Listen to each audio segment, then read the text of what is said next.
토지거래 허가제가 진행이 되고 있는 삼성동 잠실 일대, 이 일대가 지금 신고가를 갱신하고 있다는 겁니다. 강남구 대치동 대치 삼성 1차 25억 5천만 원, 음마아파트 20평대가 22억, 그러니까 다 평당 1억이네요 얘도. 그러니까 지금 뭐냐면 거래도 없고 물량도 없고 나오면 신고가고, 그러니까 이중고입니다 현재는.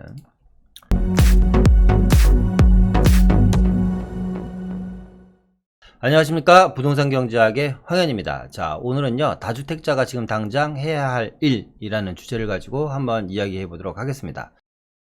자, 요즘 다주택자분들 상당히 고민도 많으시고 걱정도 많으실 걸로 생각이 듭니다. 그리고 그 와중에서도 또 철저하게 나름대로 계획을 갖고 플랜을 짜고 움직이시는 분들도 계시고요.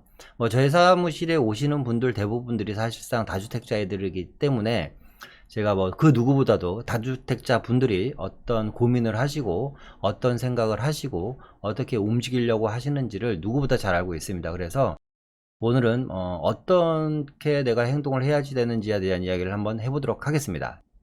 자, 첫 번째 내용입니다. 다주택자 대응 전략. 첫 번째는요, 자, 1주택자 또는 2주택자들에 대한 대응 전략입니다.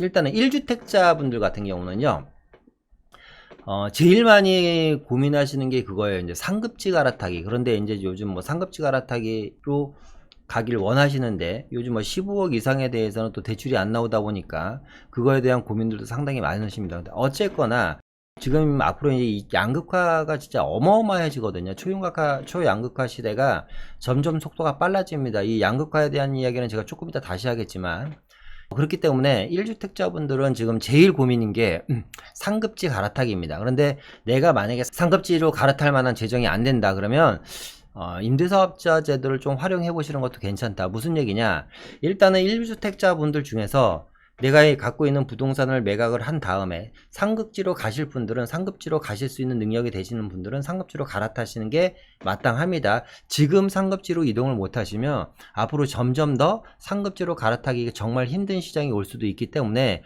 하루라도 빨리 상급지로 갈아타시는 전략을 취하셨으면 좋겠어요. 내가 갖고 있는 것도 앞으로 많이 오를 것 같은데 이런 고민이 드신다면 하루빨리 좀 결정을 내리셔야지 돼요. 왜냐면 어쨌거나 상급지로 갈아타신다라는 거는 내가 갖고 있는 거는 상급지보다 하위 물건이기 때문에 우리 집 가격이 1억 오른다면 상급지는 2억 3억이 오를 확률이 상당히 높거든요. 그래서 좀 미련을 버리시고 좀 빨리 움직이셔야 된다.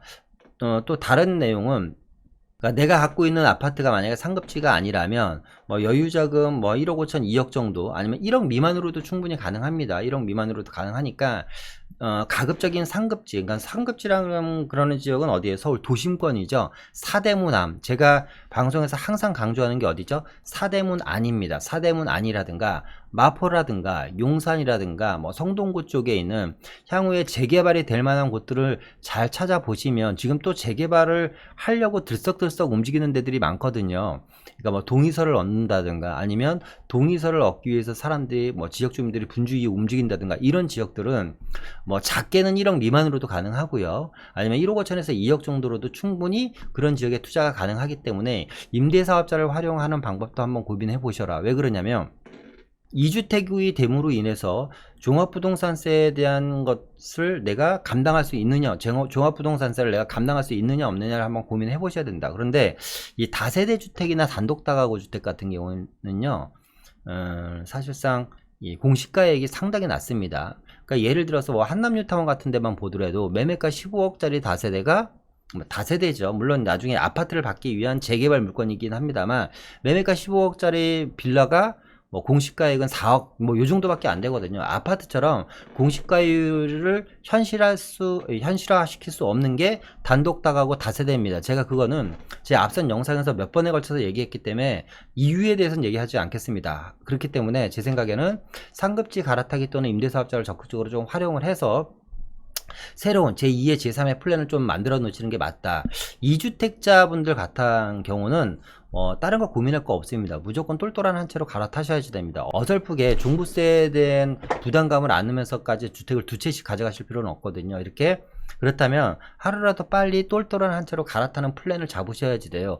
혼자 힘드실다면 전문가랑 상담 하에라도 이 똘똘한 한 채에 대한 계획은 반드시 세우셔야지 됩니다. 왜냐면 앞서 말씀드렸던 것처럼 하급지에서 상급지, 하급지에서 중급지, 중급지에서 상급지로 올라가기가 앞으로 이 계단이 지금 한 3칸, 4칸만 이동할 수 4칸만 올라가면 충분히 갈아탈 수 있다면 앞으로 10칸, 20칸이 넘어도 갈아타기 힘들 정도로 사실상 이 상급지로 가기는 어떻게 보면 거의 불가능한 상황이 될 수도 있거든요. 그렇기 때문에 2주택자 같은 경우는 좀 더 심도 있게 고민을 해서 똘똘한 한 채로 가셔야지 된다. 그러니까 지금 이 부동산 시장이 이따 향후에 얘기하겠지만 지금 뭐 매물은 없고 거래도 거의 없는 상황에서 계속 신고가가 나오는 게 사실상 무주택자들이 신규로 구입하시는 분들은 별로 없거든요. 지금 이렇게 신고가 계속 나오는 것들은 다 갈아타는 수요들입니다. 갈아타는 수요들. 계속해서 보면 이 1주택자 또는 2주택자들은 지금 이 무주택자들보다 제가 상담하기에는 저희 사무실에 오시는 분들은 심리적 압박이 상당히 높아요. 무주택자분들이 보시기에는 이게 왜 집도 없는 나도 지금 괴로워 죽겠는데 집 있는 사람이 그것도 한 채, 두 채씩 갖고 있는 사람이 뭐 심리적인 압박이 이렇게 높겠냐 라고 생각하실 수 있겠지만 이게 고기도 먹어본 놈이 더 잘 고기를 찾아본다고. 이게 이분들은 이미 투자를 해보셨고 어느 정도 수익을 내보셨단 말이에요. 그리고 시장에 적극적으로 진입을 하셨어요. 제가 여기 뭐라고 써놨냐면 적극적인 시장 참여자라고 해놨잖아요. 적극적으로 시장에 참여를 해서 뭔가를 맛을 봤단 말이죠. 그러다 보니까 마음이 더 급해지는 거예요. 조급해지는 거예요.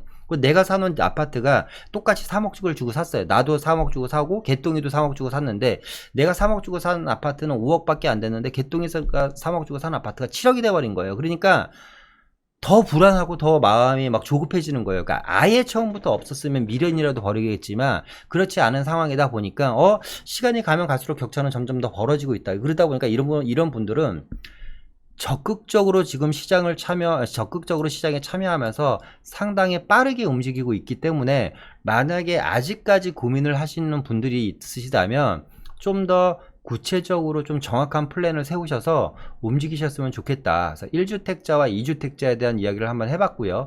자, 다음은요. 2주택자 이상, 말 그대로 진짜로 다주택자들의 투자 전략입니다. 이런 다주택자분들 같은 경우는 첫 번째, 그러니까 무엇을 사는 것보다, 그러니까 무엇이냐, 내가 지금 원하는 게 무엇이냐 보다는 어디인지를 고민해야지 됩니다. 그러니까 뭐냐면 이 말의 뜻은 무엇이냐면 무엇을 사는 것을 고민하기보다, 그러니까 내가 지금 뭐 30평대를 사는데 40평대로 갈 것인지, 노브랜드 아파트인데 브랜드 아파트로 갈 것인지, 아니면 내가 지금 300세대 사는데 2000세대로 갈 것인지, 이런 거를 고민하기보다는요, 뭐죠? 어디를 갈 것인지. 그러니까 결국에 뭐예요? 입지입니다. 이 입지가 상급지와 하급지를 결정하는 거거든요, 사실상. 그러니까 2주택자 이상인 분들, 다주택자들 같은 경우는 물론 무조건 똘똘한 한 채로 갈아타시는 것을 목적으로 하되 무엇을 살 것인지를 고민하지 말고 어디를 갈 것인지에 대한 고민을 심사숙고하셔야 됩니다. 결국은 그게 뭐예요? 상급지 갈아타기거든요. 상급지 갈아타기. 근데 많은 분들이 상담을 하다 보면 뭐 지하철역에서 가깝다거나 학교가 뭐 어쩐다거나 뭐 브랜드가 어쩐다거나 뭐 커뮤니티 시설이 어쩐다거나 이런 고민을 하시는 분들이 상당히 많은데 그것보다는 무조건 입지를 보고 움직이셔야 된다. 입지 상당히 중요한 얘기를 지금 해드리고 있는 거고요.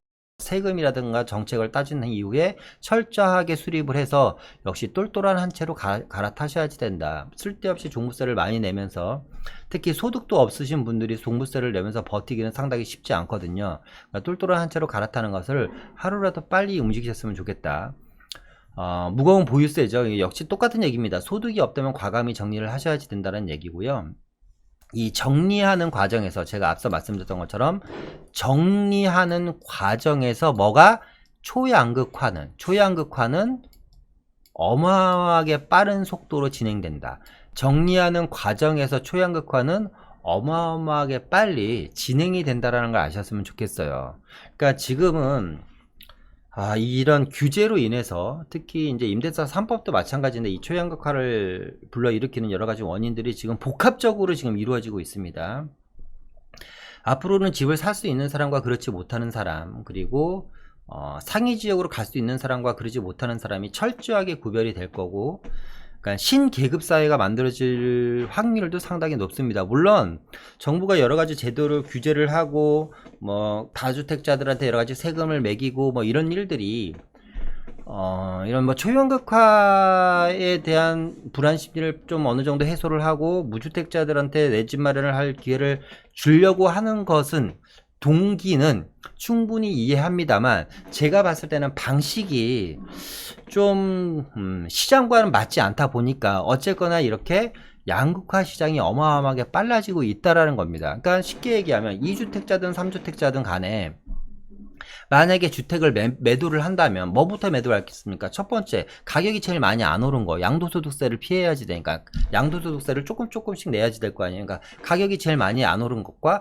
개발해주가 제일 적거나 장기적으로 보유했을 때 투자 가치가 별로 없는 것들 위주로 매도를 해버릴 거 아니에요. 그죠? 근데 그런 것들이 무엇이냐, 그러니까 물건에 대한 게 아니라 입지에 대한 거라는 거죠. 예를 들어서 뭐 좀 구체적으로 얘기를 하면 뭐 우리가 흔히 얘기하는 게 이제 용산 지역이 앞으로 이제 뭐 미래 가치가 어마어마하다고 다들 생각하고 있지 않습니까? 그러니까 용산 지역에 대해서 용산 지역에 내가 뭐 예를 들면 뭐 다세대 한남뉴타운 빌라 한 채와 예를 들면 아니면 수도권의 아파트 50평짜리 한 채, 둘 중에 하나 중에서 아파트와 빌라 이렇게 고민하지 않잖아요. 입지를 보고 고민하잖아요. 그럼 결국에는 상위 입지로 점점 사람들이 몰릴 가능성이 상당히 많기 때문에 이 초양극화 시장은 어마어마하게 빨리 진행이 된다. 특히 이 영상을 보시는 다주택자가 아닌 무주택자분들도 지금부터는 좀 철저하게 입지를 보고 주택을 구입하셔야지 된다. 그런 걸 좀 말씀을 드리고 싶습니다.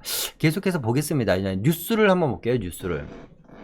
자, 2020년 8월 19일 날 뉴스입니다. 인천 분양시장 봄날 갔나 송도 등 아파트 미분양 속출. 지금 송도뿐만 아니라요. 영종도부터 시작해 갖고 지금 서울 외곽지역, 수도권 외곽지역 같은 경우는요. 지금 미분양이 점점 늘어나고 있답니다. 그게 이제 본격적으로 늘어난 게 이제 7, 8월 달 기준으로 늘어나고 있습니다. 6.17 대책 이후로 아주 가파르게 늘어나고 있습니다. 미분양들이. 자, 그러면 자 보십시오.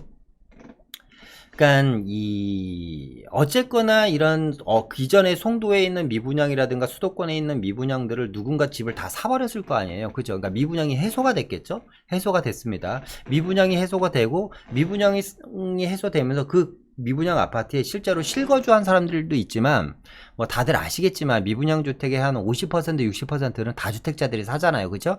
다주택자들이 사들여서 그 지역에 있는 원주민들한테 다시 임대를 놓습니다. 그러면 미분양도 해소되고 임대가 들어가기 때문에 임차 시장도 안정화가 되겠죠. 그런데 지금처럼 과도한 주택 규제로 인하고 어마어마한 세금, 특히 이제 인천 같은 경우는 6.17 대책 이후로 조정 대상 지역으로 묶이면서 이제 아무래도 이제 전매가 불가능하다 보니까 그죠?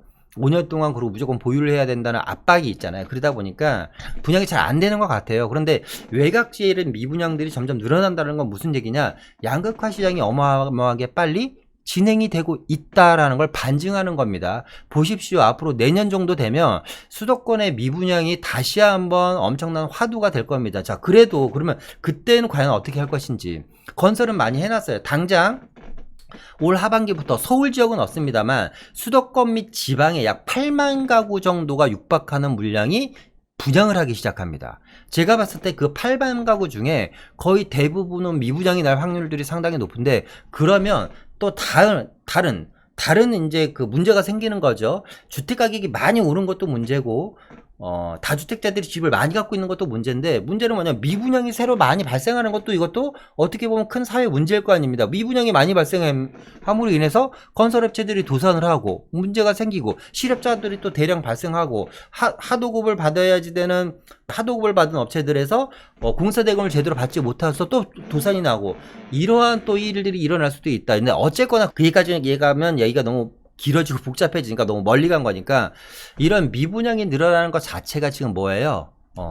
어마어마한 초양극화 시대를 지금 목전에 두고 있다는 걸 반증하고 있다는 겁니다. 지금 송도 같은 경우 얼마 전까만 했지만 해도 진짜 수백 대 1의 아파트 경쟁력을 보였던 곳이 지금 미분양이 속출하고 있다.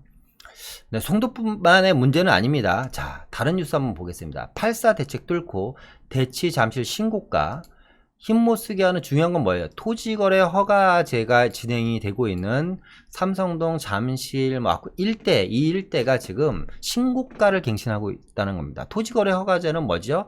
18제곱미터 이상의 무조건 토지거래 허가를 받아야 된다. 몇 평? 대지집은 6평 이상. 그러니까 모든 주택은 토지거래 허가를 받아야 된다는 거고 2년 이상 실거주를 반드시 해야지 된다는 겁니다. 그러면 지금 이 실고가 토지거래 허가제가 들어가 있는 이런 강남 지역에 신고가가 속출한다는 건 뭐예요? 내가 실거주 하겠다라는 거죠. 그러니까 어떻게 보면 이 지금 실거주하는 물량들이 다 지금 신고가를 갱신하는 물량들이 아까 말씀드렸던 것처럼 다 갈아타는 거의 7, 80%가 갈아타는 수요들입니다. 레이크 팰리스, 음마 일단 신고가가 진행되고 있다는 내용이고요. 그렇죠. 공급 확대 시그널이 부족하죠. 지금 뭐 재건축은 올스톱이죠. 공공재건축을 한다고는 하지만 뭐 분양가 상한제에다가 임대 아파트 50% 이상 집어넣고 그다가 수익금의 90%를 초과이익 환수를 해가는데 누가 이 공공 임대 아파트를 하겠습니다. 거기다가 땅은 한정되어 있는데 원래 500세대 정도 지어야 될 자리에 1000세대를 지으면 진짜 공간이 없이 빼곡하게 들어가는 거잖아요. 한정된 땅에 현재는 500세대 짓는 아파트입니다. 근데 공공임대 재건축이 들어가면 1000세대가 지어져요. 야, 그럼 이 1000세대 들어갈 수 있는 주차장은 과연 마련이 될까? 원래 500세대 짓는 땅에 1000세대를 지어야지 되니까. 그죠? 그 중에 절반은 또 500세대는 임대 아파트고, 물론, 내용은 너무 훌륭합니다. 내용은. 그죠? 일반 분양도 많이 늘어나고, 임대 아파트도 많이 늘어나고, 그런데 이게 과연 정부와 서울시에서 그동안 얘기했었던 쾌적한 주거 환경은 아니지 않습니까? 그죠? 자, 압구정 반포, 압구정부터 반포 도곡까지 풍선 효과, 8.4 공급 대책 이후 강남권 주요 실거래가 신고가입니다. 야, 자이 70평대가 8월 25일날 46억에 실거래가 됐고요. 도곡렉슬이, 야, 저도 미치겠습니다. 저도 이런 뉴스 볼 때마다 30평대가 31억 7천, 네, 평당 1억이죠. 미성 2차입니다. 압구정동에 있는 역시 40평대가 30억. 레이크 팰리스, 잠실에 있는 거죠. 레이크 팰리스는 또 잠실에서 최고 상급지 아파트도 아닙니다. 40평대가 27억, 신고가 나온 거고요. 강남구 대치동 대치 삼성 1차, 아주 큰 단지도 아닌데 이게 25억 5천만 원입니다. 음마 아파트 20평대가 22억, 그러니까 다 평당 1억이네요, 얘도. 그러니까 지금 뭐냐면 계속 억누르니까 다주택자들이 계속 똘똘한 한 채로 갈아타는 겁니다. 자, 그러면서 하급지에 있는 지역들은 물량이 쌓이고 상급지에 있는 물량들은 거래도 없고 물량도 없고 나오면 신고가고, 그러니까 이중고입니다, 현재는. 자, 거래 절벽에도 서울 아파트 매매 지수 역대 최고라는 얘기죠. 그죠? 감정원 8월 서울 아파트 매매 지수 112.6 최고입니다. 서초구와 강남구를 제외한 23구가 최고치입니다. 서초구와 강남구도 물론 지금 현재 신고가를 계속 갱신하고 있습니다. 뉴스를 본 것처럼. 그런데 이 제외한 23구는 지금 매매 지수는 최고치라는 겁니다. 최고치. 한번 계속해서 뉴스를 한번 보도록 하겠습니다. 자, 지난달이죠. 지난달 매매가격 지수는 송파구가 117.6, 그러니까 송파구가 제일 높았네요. 다음으로는 양천구 116, 마포구, 그러니까 마용성이 아직도 높아요. 그죠? 영등포 동작 그러니까 영등포 동작은 실물 수요가 많고, 강북구 같은 경우는 그동안 상당히 저평가되어 있던 지역이 114.4, 용산 중구가 113.8, 성동구가 113.5 등 평균을 상회하며 올랐고, 매매가격 지수가 최고치를 기록한 것과 반대로 시장은 냉기가 감돈다. 이거는 무슨 뜻이냐면 거래는 없고, 거래가 없는 상태에서 어쩌다 한 건 나오는 거래 계약은 신고가가 이루어지고 있다는 거죠. 서울 부동산 정보광장에 따르면 매매 아파트 건수는 2367건으로 7월 1만 619건에 비해서 거래량은 77.7%, 그냥 거래는 완전 죽었습니다. 지금 거래는 없습니다. 그런데 이제 중요한 건 매물까지 부족하다는 거죠. 매물 부족으로 매매 효과는 오르는 상황에서 매도자와 매수자 사이에서 눈치 보기가 이어지고 있다. 앞서 말씀드렸던 것처럼 뭐예요? 똘똘한 한 채를 소유하겠다는 수요자가 많아서이다. 그렇기 때문에 앞서 말씀드렸던 것처럼 다주택자, 갈아타기는 수요도 마찬가지지만 2주택자, 3주택자 같은 경우는 기다렸다 가시면 상당히 늦습니다. 하루라도 빨리 갈아타시는 전략을 취하셔야지 되고, 그러니까 매물이 계속해서 부족하다 보니까 매도자 우위 시장이 계속해서 진행되고 있다. 그러니까 거래는 없고 매물도 없는데 수요는 있으니까, 어떤 수요? 갈아타는 수요가 있다 보니까 거래가 없는 상태에서 매물도 다 잠겨버리고 안 나오는데 어쩌다 한 건 튀어나오는 게 지속적으로 신고가가 계속 속출하고 있다. 그러니까 이런 뉴스 보면 제가 무주택자라도 진짜 답답할 것 같아요. 답답할 것 같아요. 그런데 앞서 말씀드렸던 것처럼 1주택자, 2주택자, 3주택자들은 뭐예요? 고기 맛을 본 사람이라고 말씀드렸죠. 그러니까 이런 분들은 적극적으로 시장에 참여하기 때문에 진행 속도들이 상당히 빨리 이루어지고 있습니다. 상당히. 자, 마무리 해보겠습니다. 마무리. 오늘은 다주택자분들의 향후 전략에 대해서 좀 이야기 해봤습니다. 물론 다 아는 이야기십니다. 다 아는 이야기인데 제가 다시 한번 해본 거고요. 아직도 다주택자들 분들 중에서 갈아타기에 대한 고민을 하시는 분들은 좀 더 적극적이고 빨리 움직이셨으면 좋겠다. 왜냐하면 상급지에 대한 물건이 향후에 진짜 지금 전세 종말 시대가 온다 그러잖아요. 진짜 상급지 같은 경우는 물건 종말, 그러니까 매물 종말이죠. 매물 종말 시대가 올 수도 있을 것 같고, 매물이 상당히 귀해지는 시간이 앞으로 몇 년간 지속될 걸로 예상이 됩니다. 그렇기 때문에 좀 빨리 움직였으면 좋겠다라는 의미에서 오늘 영상 만들어 봤습니다. 자, 지금 뭐 코로나가 그나마 조금 안정화는 되고 있습니다. 그래도 많은 분들 지금 사회적 거리두기에 좀 적극적으로 동참하셨으면 좋겠고, 저도 역시 적극적으로 동참을 하고 있습니다. 항상 손발 깨끗이 씻으시고 안전기가 하셨으면 좋겠습니다. 건강이 제일 중요하니까요. 뭐 100번을 얘기해도 무리가 없는 것이 건강관리입니다. 요즘은 나에 대한 관리가 가장 철저하게 이루어져야지 되는 때가 아닌가 싶습니다. 자, 오늘 이상 마치고요. 다음에 다시 한번 뵙도록 하겠습니다. 늘상 말씀드리지만 여러분들이 눌러주시는 좋아요와 구독은 저한테 정말 큰 힘이 되고요. 많은 응원의 댓글 부탁드리겠습니다. 이상 마치겠습니다. 감사합니다.